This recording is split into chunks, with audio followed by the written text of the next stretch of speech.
వాడు తాగుబోతు, వాడు తిరిగిపోతూ, వాడు గుండాగాడు, వాడు రౌడీగాడు, వాడు సూసైడ్ చేసుకుంటాడు, ఏ రోజున చర్చికి రాడు, ఏ రోజున వాక్యం నేర్చుకోడు, ఏ రోజున బైబిల్ గురించి పరిశీలన చెయ్యడు, దేవుడు రాయించిన గ్రంథాన్ని పరిపూర్ణంగా వాడు ఎరగడు, అన్ని కప్ప బుద్ధులు, అన్ని తేల బుద్ధులు, అన్ని ముసల బుద్ధులు, అన్ని క్రూరత్వం కలిగిన జంతువు వాడు సత్యమైన తర్వాత ఈ పాస్టర్ గారు ప్రార్థన చేస్తాడు, క్రీస్తునందు మృతులైన వారు ధన్యుడా.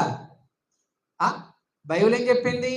శరీర సంబంధంగా ఎవడైనా విత్తాడా, ఆ విత్తిన పంటను బట్టి వాడు ఎక్కడికి చేరాడంటే పాతాళానికి చేరాడని చెప్పాలి.